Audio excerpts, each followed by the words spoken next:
రాష్ట్ర వ్యాప్తంగా ఏపీఎంఎఫ్ ఆధ్వర్యంలో pair of linear equations in 2 variables, 2 చలరాశుల్లో రేఖీయ సమీకరణాల జత అనే టాపిక్లో ఎగ్జామ్ జరిగింది. దానికి సంబంధించి కీను మనం పరిశీలిద్దాం. ఫస్ట్ ప్రశ్న, solution of 7x + 2y = -1 and 5x - 3y = -14 అంటే ఆ రెండు సమీకరణాలకు సాధన కనుక్కోండి అంటున్నాడు.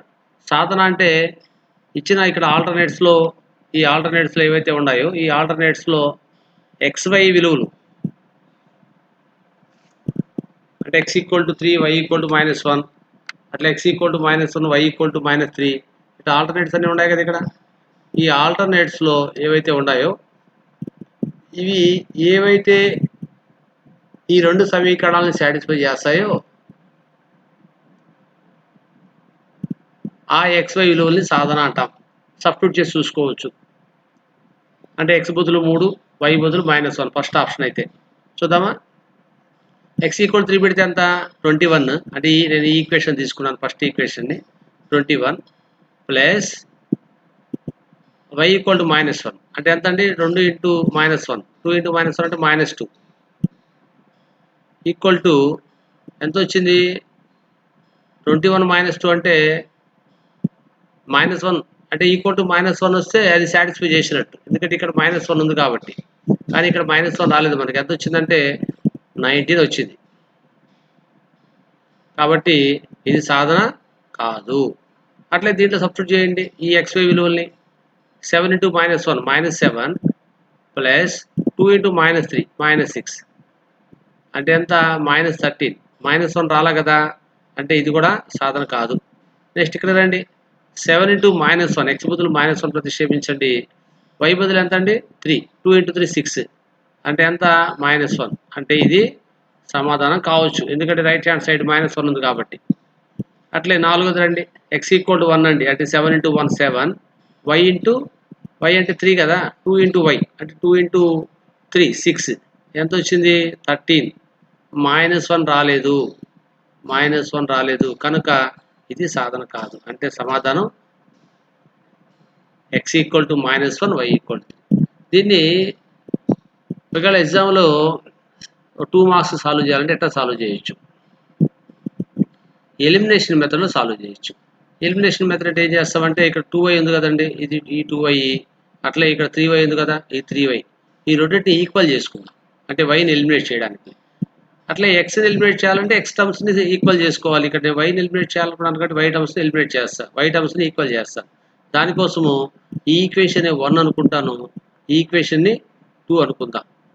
ఒకటో ఈక్వేషన్ ఏమో ఇక్కడ y కోఎఫిషియంట్ 2లో 3 ఉంది కాబట్టి 1ని 3తో మల్టిప్లై చేస్తాను. సెకండ్ ఈక్వేషన్ ఏమో ఫస్ట్ ఈక్వేషన్లో y కోఎఫిషియంట్ 2 ఉంది కాబట్టి సెకండ్ ఈక్వేషన్ని 2తో మల్టిప్లై చేస్తాను. అంటే 3 × 1 ఇంప్లైస్ ఎంత అంటే 3 × 1 అంటే ఎంత వస్తుంది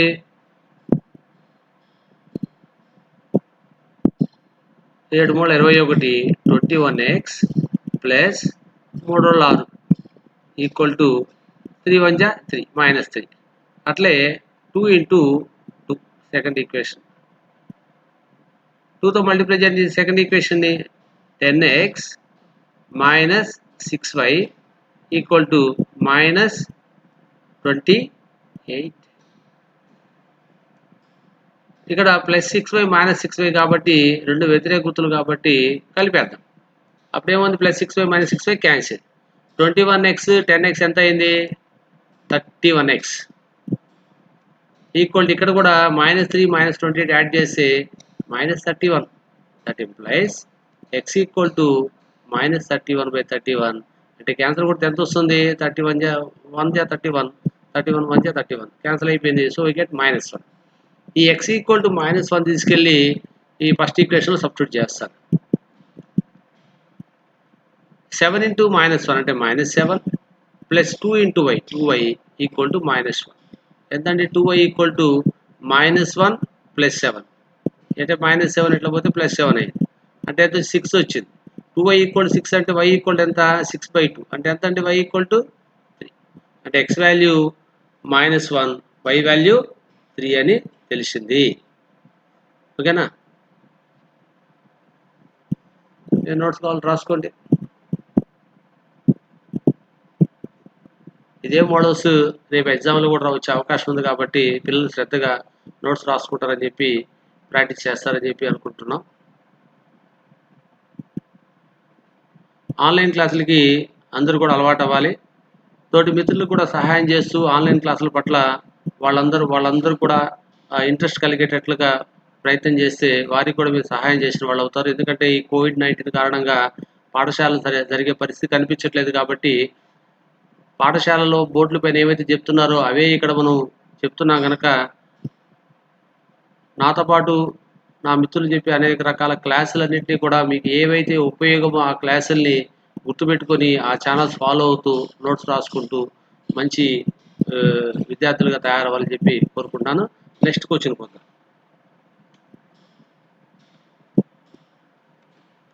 దీన్ని డిలీట్ చేసేస్తాను. So next question, second question చూడండి.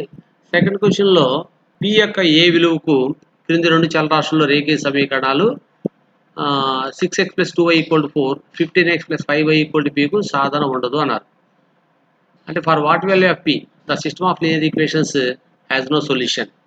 అంటే సొల్యూషన్ ఉండకుండా ఉండాలి అంటే రెండు లీనియర్ ఈక్వేషన్స్ అంటే రెండు లైన్స్ వస్తాయి మనం పటాలు గీసినట్టయితే.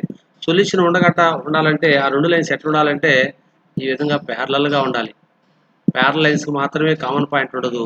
కామన్ పాయింట్ని సొల్యూషన్ అంటాం కాబట్టి ఇక్కడ కామన్ పాయింట్ లేదు కాబట్టి సొల్యూషన్ లేదు అంటాం. అంటే ఇచ్చిన రెండు లైన్స్ ఈ విధంగా ఉండాలి. ఈ విధంగా ఉండాలంటే మన దగ్గర ఒక కండిషన్ ఉంది. మన దగ్గర ఇంప్లైజ్ అండ్ ఇంప్లైడ్మెంట్.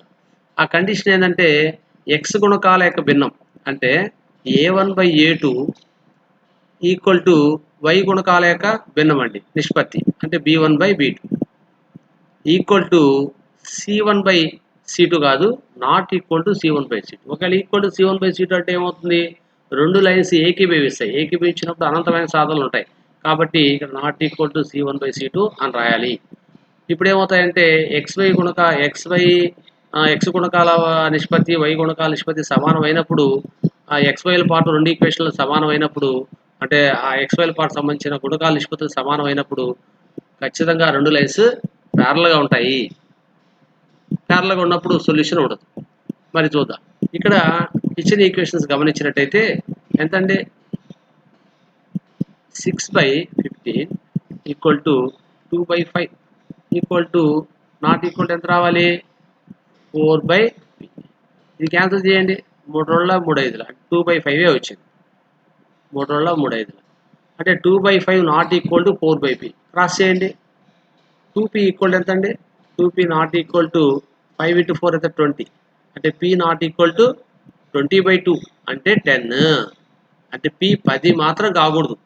ఈ రెండు సమీకరణాలకి సాధనం ఉండకూడదు అంటే p 10 మాత్రం కాకూడదు. అంటే 10 కాకూడదు అంటే అర్థం ఏంటంటే ఇక్కడ ఆ రెండు లైన్స్ ప్యారలల్గా ఉంటాయి, అప్పుడు సాధన ఉండదు అని అర్థం.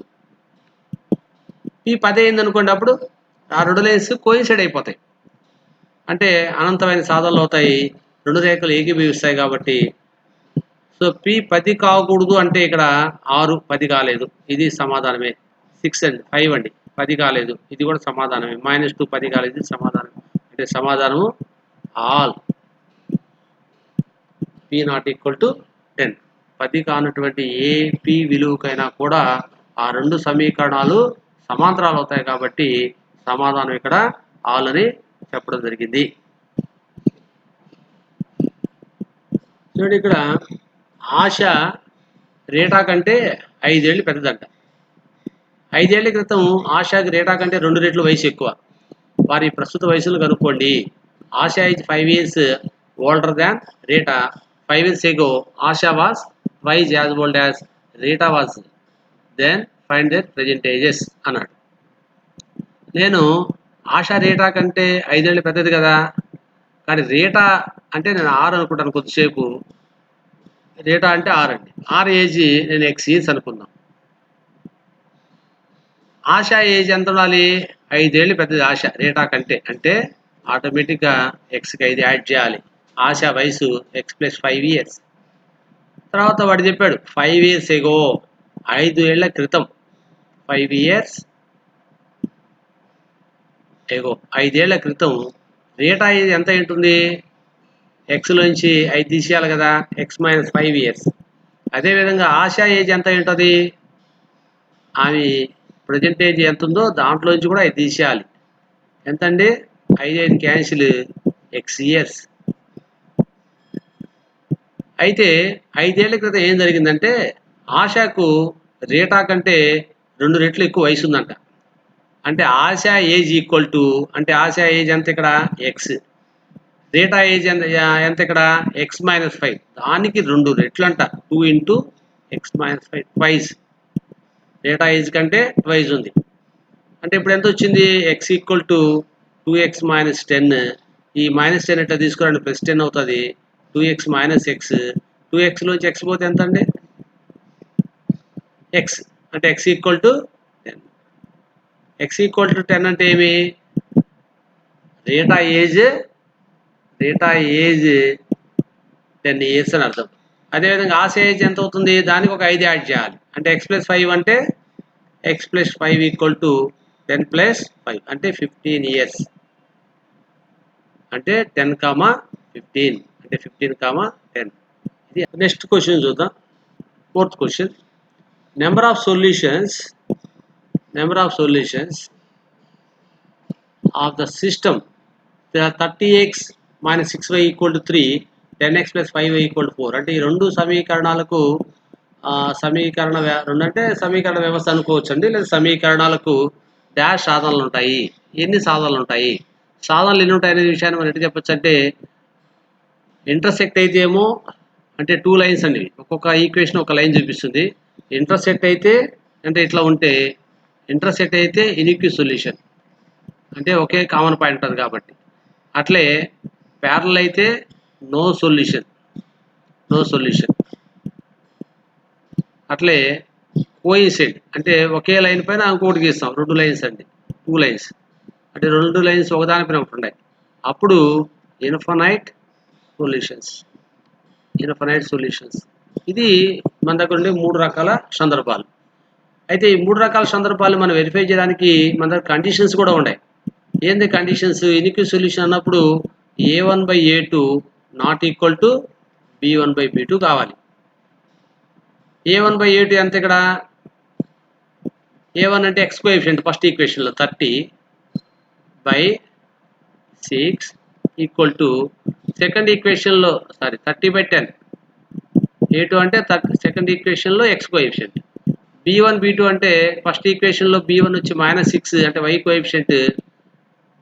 సెకండ్ ఈక్వేషన్లో y కోఎఫిషియంట్ అంటే b2 అది 5.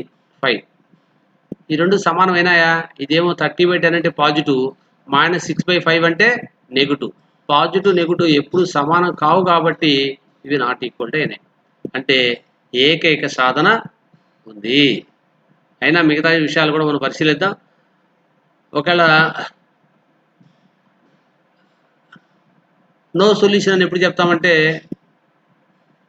ఈ a1/a2 ఈక్వల్ టు b1/b2 ఒకవేళ రెండు సమానమై c1/c2 అంటే స్థిర రాశుల నిష్పత్తికి సమానం కాకపోతే అప్పుడు ఆ 2 లైన్స్ ప్యారలల్ అని, ఆ సందర్భంలో కామన్ పాయింట్స్ ఉండవు కనుక సొల్యూషన్ లేదు అంటాం. అట్లే ఇన్ఫైనైట్ సొల్యూషన్స్ ఎప్పుడు ఉంటాయంటే ఏల నిష్పత్తి, బీల నిష్పత్తి, అదేవిధంగా సిల నిష్పత్తి. అంటే a1/a2 equal to b1/b2 equal to c1/c2 అయితే పూర్తిగా 2 రేఖలు ఏకీభవిస్తాయి కాబట్టి అనంతమైన సాధనలు ఉంటాయంటాం. సో ఇక్కడైతే ఫస్ట్ కేసే వచ్చేసింది. 2 లైన్స్ ఇంటర్సెక్ట్ అవుతున్నాయి.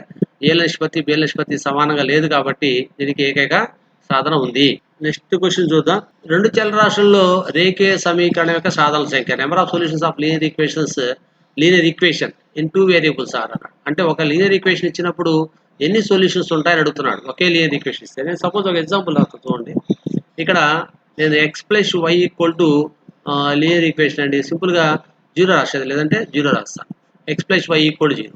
ఇప్పుడు నేను చూడండి ఎక్స్ ఈక్వల్ 2 పెడతాను, వై ఈక్వల్ ఎంత అవుతుంది? -2.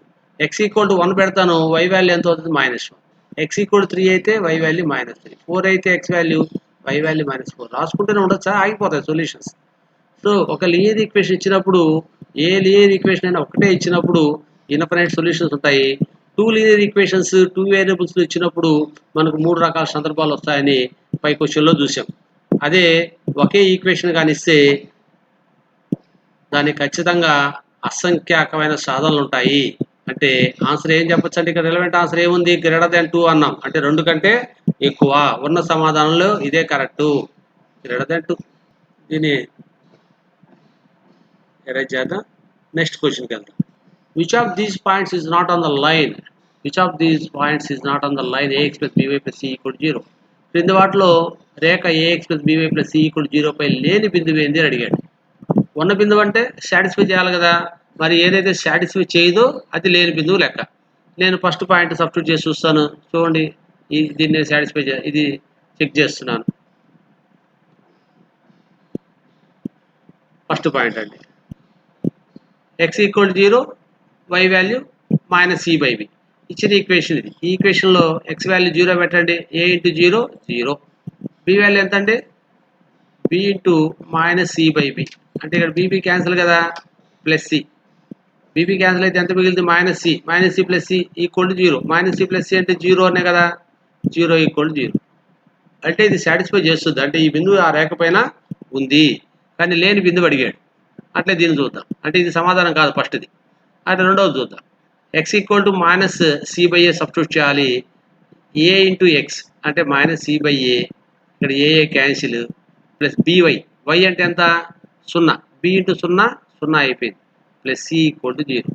Minus c plus c equal to 0 అంటే 0 equal to 0. Again it satisfies also the given equation. So ఇది కూడా, ఈ బిందువు కూడా రేఖ పైన ఉన్న బిందువే, కానీ లేని బిందువు అడిగాడు కాబట్టి సమాధానం కాదు. అట్లే దీని చూడండి, x equal 0, y equal 0. A into 0 0, b into 0 0, plus c equal to 0. అంటే ఏమొచ్చింది ఇక్కడ? C equal to 0. సాటిస్ఫై అయిందా? కాలేదు. కనుక ఇది సాధన కాదు. ఎక్స్ ఈక్వల్ 0, వై ఈక్వల్ 0 అనేది ఇచ్చిన రేఖ పైన లేదు, కనుక ఇది సాధన కాదు. అంటే లేని బిందువు అడిగాడు కాబట్టి ఇదే మన సమాధానం. నెక్స్ట్ లెక్క. A boat takes 4 hours to go 44 kilometers downstream and it can go 20 kilometers upstream in the same time. Find the speed of the stream and that of the boat in still water. ఒక పడవ ఏం చేస్తుందంటే 44 kilometres దిగువకు వెళ్ళడానికి 4 గంటలు పడుతుంది. దిగువకు అంటే దాని ఉద్దేశం ప్రవాహం ఏ దిశలో అయితే ఉందో ఆ దిశలో పోవడానికి అర్థం. ఇక్కడ ప్రవాహ దిశలో పోవడానికి 44 కిలోమీటర్లు వెళ్ళడానికి 4 గంటలు పడుతుంది.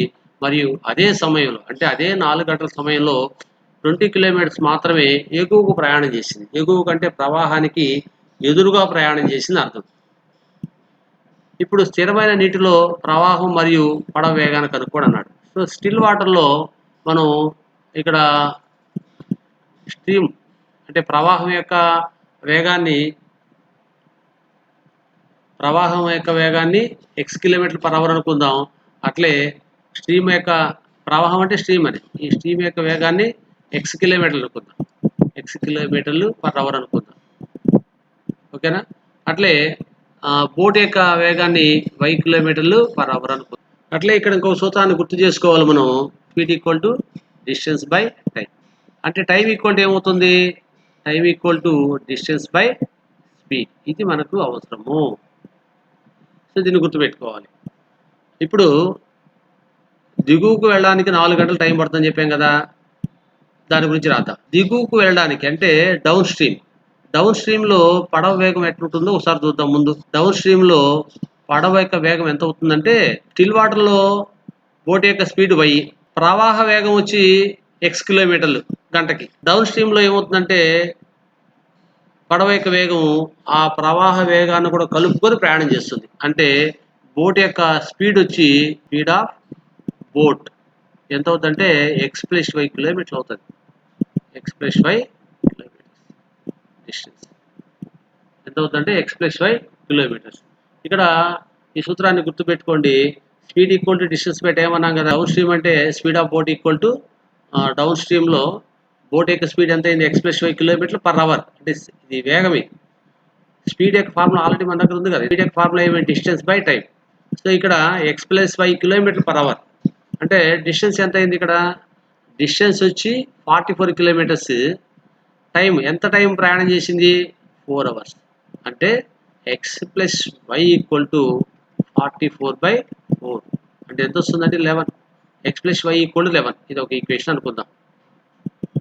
ఇది ఒకటి. అట్లే అప్ స్ట్రీమ్ అంటే ప్రవాహానికి ఎదురుగా ప్రయాణం చేయడం కదా. అప్పుడు స్పీడ్ యొక్క బోట్ ఏమవుతుందంటే తగ్గిపోద్ది. స్పీడ్ ఆఫ్ బోటు తగ్గిపోద్దండి. యాక్చువల్గా బోట్ యొక్క స్పీడ్ 1000 కిలోమీటర్లు, కానీ ఇక్కడ ఏమవుతుందంటే y - x అవుతుంది. ఎందుకంటే ప్రవాహ వేగం వచ్చి x కిలోమీటర్లు ఉంది కాబట్టి దాన్ని తీసేయాలి. దాని ప్రవాహానికి ఎదురుగా ప్రయాణం చేస్తుంది కాబట్టి. దీని యొక్క స్పీడ్ వచ్చి అప్ స్ట్రీమ్లో బోట్ యొక్క స్పీడ్ y - x కిలోమీటర్లు/అవర్. కానీ స్పీడ్ యొక్క ఫార్ములా ఏమి? Distance by time. డిస్టెన్స్ అంటే ఎంత? ఎన్ని కిలోమీటర్ ప్రయాణం చేసింది ఎదురుగా, ప్రవాహానికి ఎదురుగా? 20 కిలోమీటర్స్. టైం అండి 4 అవర్సే, సేమ్ అదే టైంలో. అంటే ఎంత వచ్చింది ఇప్పుడు? y - x equal to 4 5 20. ఇది 2 అనుకుందాం. 1 + 2 యాడ్ చేయండి. Plus X minus X cancel. 1 + 2 implies ఇక్కడ ఈ y మిగిలిపోతుంది 2y. So 2y equal to ఇటువైపు ఎంత? 11 + 5 అంటే 11 + 5 అంటే ఎంత అండి? 16. సో 2y ఈక్వల్ 16 అంటే y ఈక్వల్ టు 16/2 అంటే 8. అంటే y ఈక్వల్ టు 8 అండి. y అంటే ఏంది ఇక్కడ? బోట్ యొక్క వేగం 1000 కిలోమీటర్లు/అవర్ అని అర్థం. x వాల్యూ కావడానికి ఏం చేయాలి? 1లో సబ్స్టిట్యూట్ చేద్దాం. 1 ఇంప్లైస్ 1 అంటే ఏమి ఇక్కడ? x + y equal to 11. x తెలీదు, y వచ్చి 8 equal to 11. That implies x equal to 11 - 8 అంటే ఎంత అండి? 3 కిలోమీటర్స్. పడవ యొక్క వేగం కంటే ప్రవాహం యొక్క వేగం ఎప్పుడు కూడా తక్కువ ఉండాలి ఖచ్చితంగా. తక్కువే వచ్చింది కదా.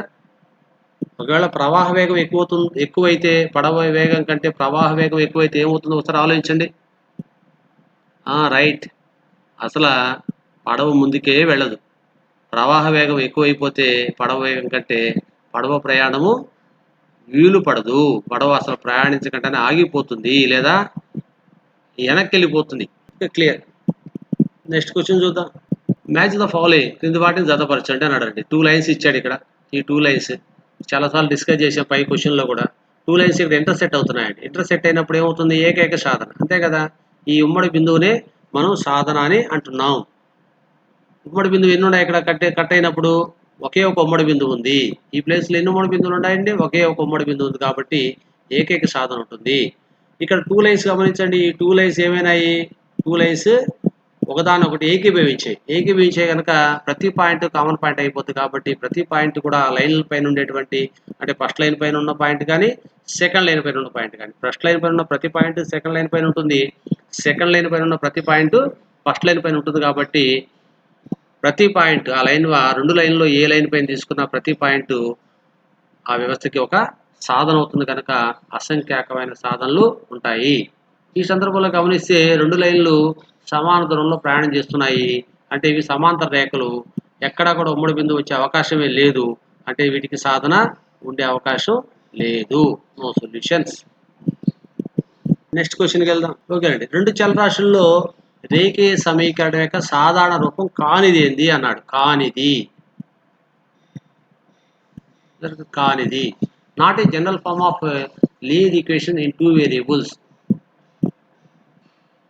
సో 2 చలరాశుల్లో రేఖీయ సమీకరణం యొక్క సాధారణ రూపం కానిది అన్నాడు. సాధారణ రూపం అంటే జనరల్గా అయితే మనం రాసేది ax + by + c = 0. ఇది ఉందా? ఇది ఉంది. కానిది అన్నాడు కాబట్టి సాధారణ సొల్యూషన్ కాదు. ఇట్లైనా రాయొచ్చు, లేదా ax + by = c అని కూడా రాసుకోవచ్చు. అంటే ఇది కూడా సాధారణ రూపమే. ఏబిసి బదులు a1 b1 c1 అని కూడా రాసుకోవచ్చు. కాబట్టి ఇది కూడా సాధారణ రూపమే. కానీ కానిది అడిగాడు కనుక ఇవేవి సొల్యూషన్స్ కావు. ax + by = 0 అని మనం ఎప్పుడు రాయం సాధారణ రూపంలో. అంటే సాధారణంగా c 0 కావాల్సిన అవసరం లేదు. కొన్ని ప్రత్యేక సందర్భాల్లో c 0 అవ్వచ్చు, కానీ సాధారణంగా c కూడా ప్రెజెంట్ అయి ఉంటుంది. ఇక్కడ c లేదు కాబట్టి ఇది సమాధానం. ఇది సాధారణ రూపం కాదు అని అర్థం. నెక్స్ట్ క్వశ్చన్కి వెళ్దాం. ఈ క్వశ్చన్లో గమనించినట్టయితే ఒక మనిషి ట్రావెల్ చేస్తున్నాడు. ఏ man travels 300 kilometres partly by train and partly by car. అంటే ఒక మనిషి 300 కిలోమీటర్ ప్రయాణం ఎటు దొరుకుతుందంటే కొద్ది దూరం ట్రైన్లో, కొద్ది దూరం కారులో ప్రయాణం చేస్తున్నాడు. మొత్తం ప్రయాణం చేసిన దూరం ఎంత అండి? 300 కిలోమీటర్లు. అతను ప్రయాణం చేసిన దూరం 300 కిలోమీటర్లు. ఇది గుర్తుపెట్టుకో. టోటల్ ప్రయాణం 300 కిలోమీటర్లు. అయితే కొద్ది దూరం రైల్లో పోతున్నాడు, కొద్ది దూరం వచ్చి కారులో పోతున్నాడు. అయితే ఫస్ట్ కేసు. కేసు 1లో ఏం జరిగిందంటే అతను 60 కిలోమీటర్ రైల్లో పోయాడు. 60 కిలోమీటర్ రైల్లో పోయాడు. తర్వాత మిగిలింది కారులో పోయాడు. మిగిలిందంటే ఎంత? మొత్తం 300 కిలోమీటర్స్ కదా! అంటే 240 కిలోమీటర్స్ కారులో ప్రయాణం చేశాడు. మొత్తానికి ఎన్ని గంటలు టైం పడింది? 4 గంటలు సమయం పట్టింది. ఇక్కడ రైలు ఇట్లా ఇంకొక సందర్భం కూడా ఇచ్చాడు. అయితే రైలు, కారు వేగాలను కనుక్కోండి విడివిడిగా అడిగాడు. రైలు యొక్క వేగాన్ని, ఇక ట్రైన్ యొక్క వేగాన్ని మనం x కిలోమీటర్లు పర్ అవర్ అనుకుందాం. అదేవిధంగా కారు యొక్క వేగాన్ని y కిలోమీటర్స్ పర్ అవర్ అనుకుందాం. ఇప్పుడు ఫస్ట్ కేసులోకి వెళ్ళినట్టయితే రైల్లో 60 కిలోమీటర్ ప్రయాణం చేసి మిగిలింది కారులో ప్రయాణం చేయడానికి 4 గంటలు టైం పడుతుంది. అంటే మిగిలిన దూరం కారులో ప్రయాణిస్తే ఆ 300 కిలోమీటర్లు చేరడానికి అతనికి 4 గంటలు కాలం పట్టింది.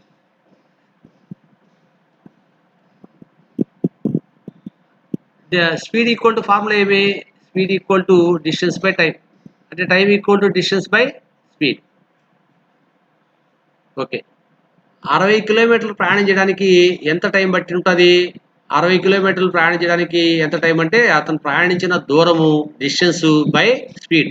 ఎంత దూరం ప్రయాణం చేశాడు? 60 కిలోమీటర్లు బై ఎంత స్పీడ్తో పోయాడు? రైల్లో పోయాడు కదా! రైల్లో స్పీడ్ ఎంత? x కిలోమీటర్లు. ఇదండి. అయితే మిగిలిన దూరం కారులో పోయాడండి. ఎంత దూరం పోయాడు? మిగిలిన దూరం అంటే 300 కిలోమీటర్లు, 60 కిలోమీటర్లు పోతే 240 కిలోమీటర్స్. ఆ 240 కిలోమీటర్స్ ప్రయాణం చేయడానికి ఎంత టైం పడింది? అతను ప్రయాణించిన దూరం బై ప్రయాణించిన వేగం. కారులో ప్రయాణించాడు కాబట్టి వేగం ఎంత? y. మొత్తానికి రైల్లో పోయిన దానికి ఎంత టైం పట్టింది? అదేవిధంగా కారులో పోవడానికి ఎంత టైం పట్టింది కనుక మొత్తం కాలము మొదటి సందర్భం ప్రకారం 4 గంటలండి. ఇది ఒకటి అనుకుందాం. కేస్ 2.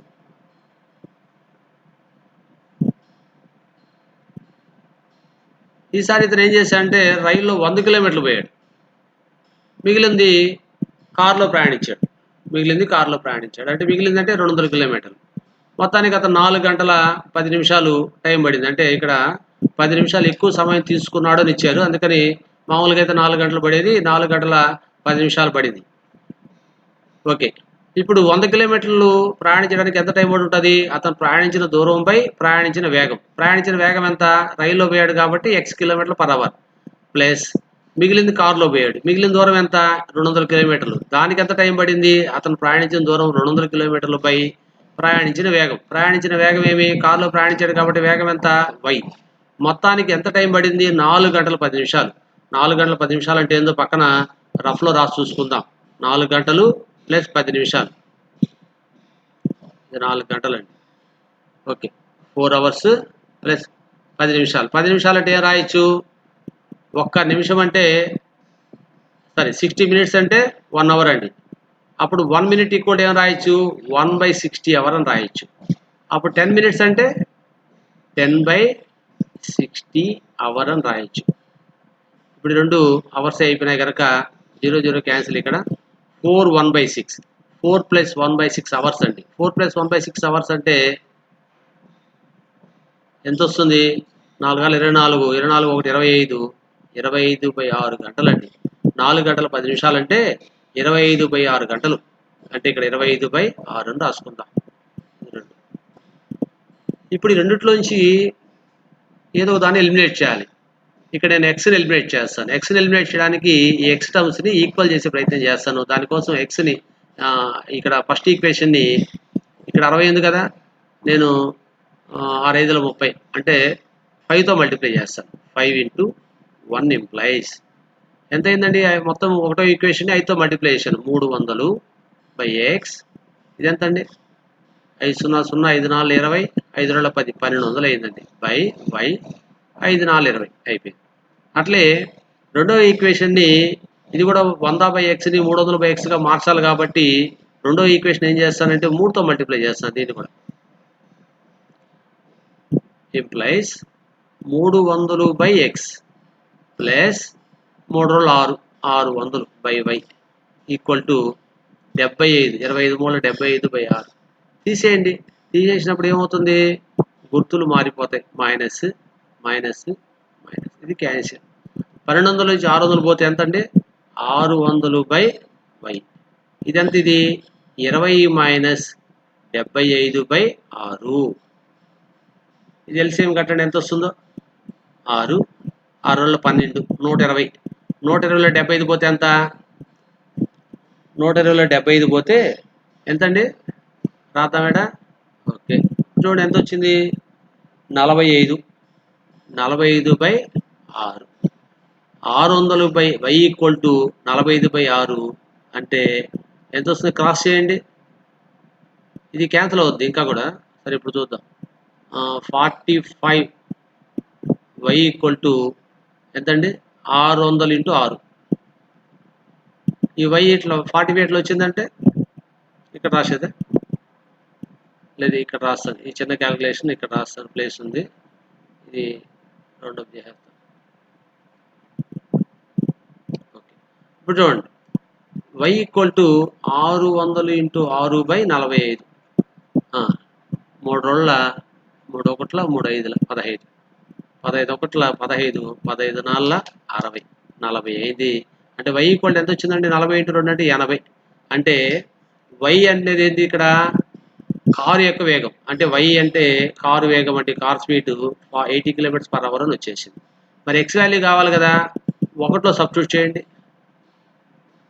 1లో అండి. 1లో సబ్స్టిట్యూట్ చేస్తే ఎంత? 60/x plus 240/y.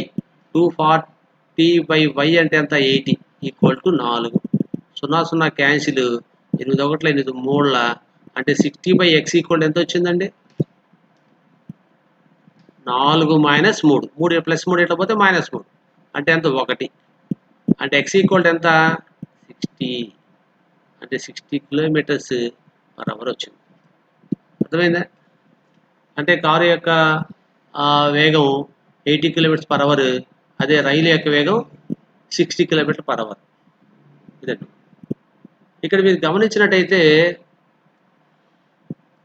రైలు వేగం తక్కువ వచ్చింది, కారు వేగం ఎక్కువ వచ్చింది. అంటే లెక్క కావాలని అట్లా ఇచ్చాము. జనరల్గా పిల్లలు ఏం చేస్తారంటే గెస్ చేసి రైలు కారు వేగాలన్నప్పుడు రైలు వేగం ఎక్కువ ఉంటుంది, కారు వేగం తక్కువ ఉంటుంది గారి ఉద్దేశంతో ఏదో ఒక ఆన్సర్లు పెడతారనే ఉద్దేశంతో ఇక్కడ ఆల్టర్నేట్స్ అన్నింటిలో కూడా రైలు వేగం ఇక్కడ చూడండి, రైలు వేగం 90 km ఇచ్చాను, కారు వేగం 70 ఇచ్చాను. అంటే రైలు వేగం ఎక్కువ ఇచ్చాను. అట్లా ఇక్కడ రైలు వేగం 70, కారు వేగం 50. ఇక్కడ రైలు వేగం 60, కారు వేగం 80. కానీ ఆన్సర్ ఇదే, రైలు వేగం తక్కువ ఇచ్చాను. అట్లా ఇక్కడ రైలు వేగం 80, కారు వేగం 60. అంటే రైలు వేగం ఇక్కడ ఎక్కువ ఇచ్చాను. కానీ లెక్క ప్రకారం ఇక్కడ రైలు వేగం తక్కువ వచ్చింది, కారు వేగం ఎక్కువ వచ్చింది. అట్లా కూడా లెక్కలు ఉండొచ్చు. అంటే లెక్క ఇది యాక్చువల్గా డైలీ లైఫ్లో జరగకపోవచ్చు, కానీ లెక్కలు అట్లా ఇచ్చాం కావాలని లాజికల్గా, పిల్లలు లాజికల్గా ఆలోచించాలి. అది కాబట్టి ఇక్కడ క్వశ్చన్లో మనం ఒకటి గమనించినట్టయితే మొదటి సందర్భంలో గమనించండి, ఇక్కడ కేసు 1లో రైల్లో 60 km ప్రయాణం చేశాడు. తర్వాత కార్లో ఎంత దూరం పోయాడు? ఎక్కువ దూరం కార్లోనే పోయాడు. 240 km, 4 గంటలు టైం పడింది. కార్లో ఎక్కువ దూరం పోయాడు. కానీ తర్వాత కేసులో ఏమైందంటే రైల్లో ఎక్కువ దూరం పోయాడు. రైల్లో 60 కిలోమీటర్లు ఫస్ట్ కేసులో పోయింది. సెకండ్ కేసులో ఇంకో 40 కిలోమీటర్లు ఎక్స్ట్రా పోయాడు. కార్లో తక్కువ దూరం పోయాడు. అయినా కూడా అతనికి 4 గంటల 10 నిమిషాలు పడింది. అంటే అర్థం ఏమంటే రైలు ఎక్కి లాభం లేదు, రైలు వేగం కారు వేగం కంటే తక్కువగా ఉందన్న విషయాన్ని ఇండైరెక్ట్గా ఆడే చెప్పేశాడు.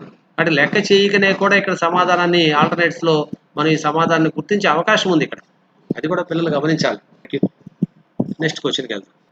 ఈ ట్యాక్సీ కంపెనీ ఉందండి ఒకటి. The owner of taxi company decides to run all the taxis on CNG fuel instead of petrol are diesel. అంటే పెట్రోల్ డీజిల్ కాకుండా గ్యాస్తో వెహికల్ నడపాలని చెప్పి ట్యాక్సీ కంపెనీ యజమాని నిర్ణయించుకున్నాడు.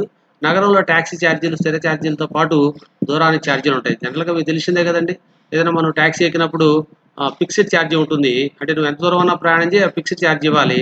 తర్వాత దూరం పోయే కొద్దీ పర్ కిలోమీటర్కి ఛార్జ్ ఇవ్వాల్సి ఉంటుంది. అంటే ఫిక్స్డ్ ఛార్జీ ఒకటి ఉంటుంది, దాంతోపాటు ఎన్ని కిలోమీటర్ ప్రయాణం చేసి అన్ని కిలోమీటర్లకి ఒక్కొక్క కిలోమీటర్కి ఎంత అని ఛార్జీ ఉంటుంది. ఈ 2 ఛార్జీలు కలుపుకుంటే మనం ట్యాక్సీకి చెల్లించాల్సిన మొత్తం వస్తుంది. ఇది లెక్క. అయితే ఇక్కడ వాడు ఏమి ఇచ్చాడు? 12 కిలోమీటర్ ప్రయాణానికి. చూడండి, ఇక్కడ 12 కిలోమీటర్ ప్రయాణానికి చెల్లించిన మొత్తం 89 రూపీస్. 12 కిలోమీటర్లకి 89 రూపీస్ ఇచ్చాడు. 20 కిలోమీటర్స్కి ఎంత ఇచ్చాడు? 145 రూపీస్ ఇచ్చాడు. అయితే 30 కిలోమీటర్లకి ఎంత ఇవ్వాలి అని అడిగాడు. సరే 12 కిలోమీటర్లకి ఎంత ఇచ్చుంటాడండి? 12 కిలోమీటర్ ట్యాక్సీలో ప్రయాణం చేసినప్పుడు ఫిక్స్డ్ ఛార్జీ ఉంది కదా! ఫిక్స్డ్ ఛార్జీని నేను ఎక్స్ అనుకుంటాను. కిలోమీటర్కి సమ్ ఛార్జీ ఉంటుంది. కిలోమీటర్కి చెల్లించాల్సిన ఛార్జీని వై అనుకుందాం. 12 కిలోమీటర్ ప్రయాణం చేసినప్పుడు అతను ఎక్స్ను చెల్లించాలి. ఒక్కొక్క కిలోమీటర్కి ఒక్కొక్క వై కూడా ఇవ్వాలి కనుక ఎక్స్ ప్లస్ 12y అతను చెల్లించాల్సిన ఛార్జీ. అది ఎంతకు సమానం? 89 రూపాయలు ఇచ్చానని చెప్పాడు కదా! 89 రూపాయలండి. ఇది మొదటి కేసు. అంటే ఎక్స్ ఏమో స్థిర ఛార్జీ, ఇది ఫిక్స్డ్. ఇది వై అనేదేమో కిలోమీటర్కి ఇచ్చే ఛార్జీ. 12 కిలోమీటర్ ప్రయాణం చేశాడు కాబట్టి 12y ఇచ్చాము. పైగా స్థిర ఛార్జీ కూడా ఇవ్వాలి కనుక ఒక ఎక్స్ కూడా ఇచ్చాము. మొత్తం కలిపితే 89 రూపాయలు ఇచ్చామని చెప్పి వాళ్ళే చెప్పారు, క్వశ్చన్లో ఇచ్చారు కాబట్టి అది 89కి సమానమైంది. రెండో సందర్భానికి వస్తే 20 కిలోమీటర్స్ ప్రయాణానికి చెల్లించిన మొత్తం 145 రూపీస్ అండి. 20 కిలోమీటర్స్ కూడా అప్పుడు ఏం చేయాలి? వాడు ఎక్స్ ఇవ్వాలి, ఫిక్స్డ్ ఛార్జీ ఎక్స్ ఏమి ఇవ్వాలి. కానీ 20 కిలోమీటర్ ప్రయాణం చేశాడు కాబట్టి 20 వైలు ఇవ్వాలి. అంటే ఒక కిలోమీటర్కి వై రూపీస్. మొత్తానికి ఎంత చెల్లించాడు? 145 రూపాయలు చెల్లించాడు. ఇదండి రెండు సందర్భాలు అయిపోయింది. తీసేయండి. తీసేస్తే మైనస్ గుర్తు మారిపోయింది. ఇది కూడా మైనస్, క్యాన్సిల్. 12 నుంచి -20, 12 నుంచి 20 తీసేయండి. ఎంత వస్తుందండి? -8y. ఇది వేసి ఎంత? 89 కదా. 145 లోంచి ఒక 90 తీసేయండి. ఎంత వస్తుంది చెప్పండి మీరే?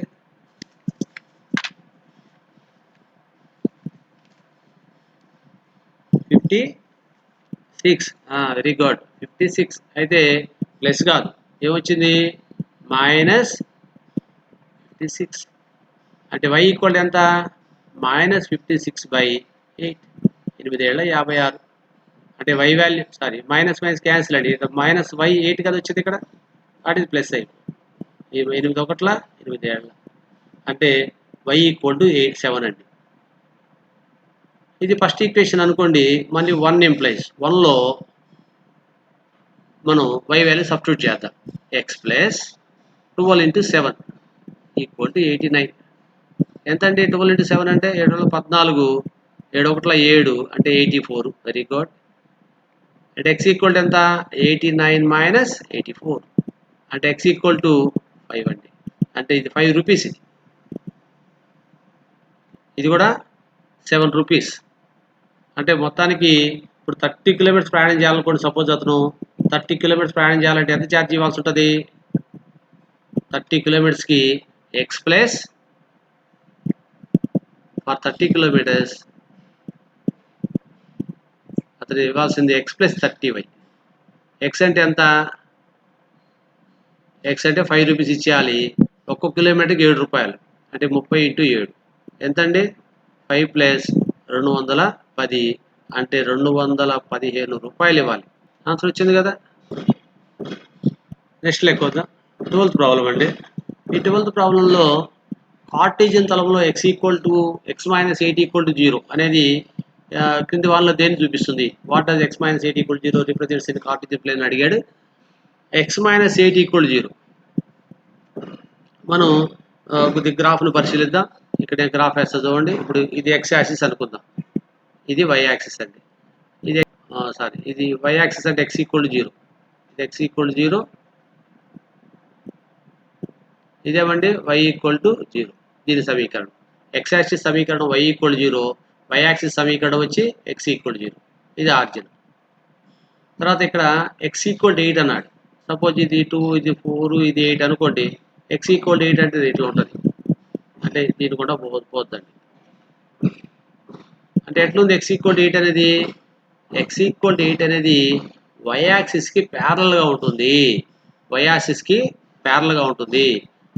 అదేవిధంగా ఒకవేళ y = 8 అయితే నేను x = 8 అని ఎందుకు రాశానంటే x - 8 కదా ఇచ్చింది. x - 8 అంటే ఎంతండి? x - 8 = 0 కాబట్టి నేనేం రాశానంటే x = 8 అని రాశాను. అందుకని x అక్షానికి సమాంతరంగా ఎప్పుడు ఉంటుందంటే y = k రూపంలో ఉన్నప్పుడు. అదేవిధంగా మూల బిందువు కూడా పోయి సరళ రేఖ ఎట్లుంటుందంటే x = y రూపంలో ఉన్నప్పుడు. ఇదేమో y = k రూపంలో ఉన్నప్పుడు. ఎక్స్ అనేది సమాంతరం ఉండే సరళ రేఖ అంటే ఇప్పుడు రాసాం ఎక్స్ మైనస్ 8 = 0 అంటే ఎక్స్ ఈక్వల్ టు 8. అదే కాదు ఎక్స్ ఈక్వల్ టు కే రూపంలో ఉండే ప్రతి సమీకరణం కూడా వైఎస్యానికి సమాంతరంగానే ఉంటుంది. కాబట్టి మన సమాధానం సరిపోయింది. ఎక్స్ట్రా కూడా డిస్కస్ చేసాం. మూల బిందువు గుండా పోయే సరళ రేఖ ఎక్స్ ఈక్వల్ టు వైఏ కాదండి, ఎక్స్ ఈక్వల్ టు వై లేదా ఇంకా ఎట్లా చెప్పొచ్చు అంటే ఇంటర్మీడియట్ స్థాయిలో అయితే వై ఈక్వల్ టు ఎంఎక్స్ అంట. అంటే ఎం బదులు ఏమైనా రాసుకోవచ్చు. ఇది వదిలేండి. వై ఈక్వల్ టు ఎంఎక్స్ అంటే y equal to 2x, y equal to 3x, y equal to -2x, y equal to 2/3x, y equal to 4/3x. They are all passing through origin. ఎట్లా చెప్పొచ్చు అంటే మీరు x equal 0, y equal 0 substitute చేయండి. చూడండి ఇక్కడ నేను why బదులు 0 పెట్టాను, ఎక్స్ బదులు 0 పెట్టాను. 0 = 0. ఎం ఎంత అయినప్పటికీ కూడా ఎక్స్ వై 0, 0 పెట్టినప్పుడు ఇది సాటిస్ఫై అవుతుంది. కాబట్టి ఎం ఎంత రాసినా వచ్చే అన్ని సమీకరణాలన్నీ కూడా ఈ మూల బిందువు సాటిస్ఫై చేస్తుంది. అంటే ఆ అన్ని సమీకరణాలు మూల బిందువు కూడా అనంతమైన సమీకరణాలు మూల బిందువు కూడా పోతున్నాయి. ఇక్కడ ఎం మారుతూ ఉంటే వచ్చే అన్ని రకాల సమీకరణాలు మూల బిందువు కూడా పోతున్నాయి. అదేవిధంగా ఇక్కడ కూడా వై ఈక్వల్ టు కే అన్న, ఇక్కడ కే మారుతూ ఉంటే వచ్చే అన్ని రకాల సమీకరణాలు అంటే y equal to 2/3, y equal 3/2 ఇవన్నీ కూడా ఎక్సెస్ అనేది సమాంతరంగా ఉంటాయి. అట్లే ఇక్కడ ఎక్స్ ఈక్వల్ టు కే అన్నాం అంటే కే మారుతూ ఉంటే వచ్చే సమీకరణాలండి. అంటే x equal to 2, x equal to -2, x equal to 3, -2/3, 1.5. It may be any real number. K ప్లేస్లో ఏ రియల్ నెంబర్ రాసినా, ఏ వాస్తవ సంఖ్య రాసినా ఆ ఎక్స్ ఈక్వల్ టు కే ఫామ్లో ఉండే అన్ని రేఖలు వైఎస్యానికి సమాంతరంగా ఉంటాయి. ఇచ్చిన సమీకరణం ఈ ప్రశ్నలో ఎక్స్ ఈక్వల్ టు 8 రూపంలో ఉంది కాబట్టి అది వైఎస్యానికి సమాంతరంగా ఉంది. నెక్స్ట్ లెక్కొద్దాం. ఒక త్రిభుజంలో ఒక కోణం 30 డిగ్రీలు, మిగిలిన 2 కోణాలు XY. ఏమండి ఒక కోణం 30 డిగ్రీలు అయితే మిగిలిన కోణాలు ఏమండి XY. 3 కోణాలు మొత్తం 180 డిగ్రీలు కదా. అవునండి, 3 కోణాలు మొత్తం త్రిభుజంలో 180 డిగ్రీలు. ఈ 30 ఇట్లా పంపించండి. 180 - ఎంత వచ్చిందండి? So x plus y equal to 180లోంచి 30 పోతే ఎంత? 150 డిగ్రీలు. ఎంత అండి అది? ఎక్కడుంది అది? సో ఫస్ట్కి వచ్చిన ఆన్సర్. అర్థమైంది కదా. అంటే ఒక triangle, in a triangle one angle is 30 and remaining 2 angles are x and y. దాని write a linear equation in x and y అన్నాడు. త్రిభుజంలో కోణం 30 డిగ్రీలు, మిగిలిన 2 కోణాలు XY అయినప్పుడు XYలలో ఒక రేఖీయ సమీకరణం రాయండి అని చెప్పాడు. త్రిభుజంలో 3 కోణాలు మొత్తం 180 డిగ్రీలు కాబట్టి ఆ 3 కోణాలని 180 డిగ్రీలు సమానం చేసి ఆ 30 డిగ్రీస్ని మనం రైట్ సైడ్ పంపించాం. 180లోంచి 30 సబ్ట్రాక్ట్ చేసి 150 డిగ్రీస్ వచ్చింది. XYలో ఒక లీనియర్ ఈక్వేషన్ వచ్చింది. అరేంజ్ చేసి నెక్స్ట్ క్వశ్చన్కి వెళ్దాం. X equal to 4, y equal to 3 is solution. A solution of the equation 2x - 5 = 23. అంటే x equal to 4, y equal to 3 అనేది సమీకరణం 2x - 5y = 23కి సాధన అగునా కాదా అని అడిగాం. చాలా సింపుల్ కదండి. సాధన అయితే ఏం చేయాలి? ఆ ఎక్స్ వై విలువలు దీన్ని సాటిస్ఫై చేయాలి. కాకపోతే సాటిస్ఫై కావు. చూద్దాం. ఎక్స్ బదులు ఎంత రాయాలి? 4. ఎక్స్ బదులు 4 అండి. దేంటి ఇచ్చిన ఈక్వేషన్లు 2x కదా. ఏ రాస్తాం? 2x అంటే 2 × 4 మైనస్ 5 × y, y అంటే 3 = 23 రావాలి. చూద్దాం. 8 మైనస్ ఎంత అంటే 2 4 8, 5 3 15 వస్తుందా? ఎట్టి పరిస్థితుల్లో రాదు. ఎంత వచ్చిందండి? ఓన్లీ -7 వచ్చింది. సో -7 నాట్ ఈక్వల్ టు 23 కాబట్టి ఇది సాధన కాదు. లాస్ట్ క్వశ్చన్ అండి. లాస్ట్ క్వశ్చన్ చూద్దాం. మ్యాచ్ ద ఫాలోయింగ్ క్రింది వాటిని చదవపరచండి. 2 రేఖలు ఇచ్చారు. సమాంతరాలు అయితే నియమాన్ని ఇదివరకు నేను దీన్ని చాలాసార్లు డిస్కస్ చేశాను. సమాంతరాలు అయితే ఎట్లుంటాయండి? 2 లైన్ సమాంతరాలు అయితే x గుణకాల నిష్పత్తి, y గుణకాల నిష్పత్తి సమానం అవుతూ స్థిర రాశుల నిష్పత్తికి సమానం కాకుండా ఉండాలి. అంటే దీనికి మ్యాచ్ అయింది. ఖండించుకుంటాయి. లైన్స్ ఎప్పుడు ఖండించుకుంటాయండి? x గుణకాల నిష్పత్తి, y గుణకాల నిష్పత్తి సమానం కాకపోతే. ఇది ఇక్కడ ఉంది 1లో. ఎప్పుడు ఏకీభవించుకుంటాయి? ఏకీభవించుకుంటాయి అంటే కోయిన్సైడ్ ఏదండి?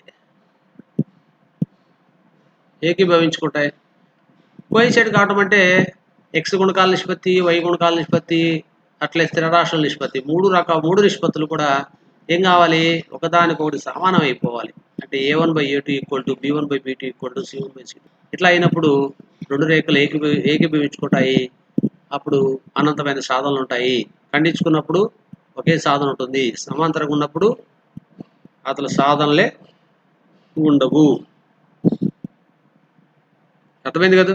సో జాగ్రత్తగా ఫాలో అవుతూ ఈ రిసోర్సెస్ అంతా కూడా ఎంతో వ్యయ ప్రయాసలు కోర్చి ఎన్నో నేర్చుకొని మాకు తెలియని విషయాలు కూడా ఎన్నో నేర్చుకొని పిల్లలకి ఏదో ఒక విధంగా న్యాయం చేయాలి, పిల్లలకి ఏదో విధంగా ఎడ్యుకేషనల్ రిసోర్సెస్ని అందించాలని ఒక లక్ష్యంతో మేము ఈ ప్రయత్నాలు చేయడం జరుగుతుంది. నాలాగా ఎంతోమంది గణిత ఉపాధ్యాయులు కానీ, వివిధ రకాల అన్ని సబ్జెక్టుల ఉపాధ్యాయులు కానీ చాలామంది చాలా ప్రయత్నాలు చేస్తున్నారు. అందరి ప్రయత్నాలు కూడా మీరు సాధారణంగా ఆహ్వానిస్తూ వాళ్ళు చేసే చిన్న చిన్న తప్పుల్ని లైట్గా తీసుకుంటూ వాళ్ళని ఎంకరేజ్ చేస్తూ మాలాంటి వాళ్ళందరినీ ఎంకరేజ్ చేసినట్టయితే మేము ఇంకొన్ని విషయాలు మీకు మేము అందించే ప్రయత్నం చేయగలుగుతాం.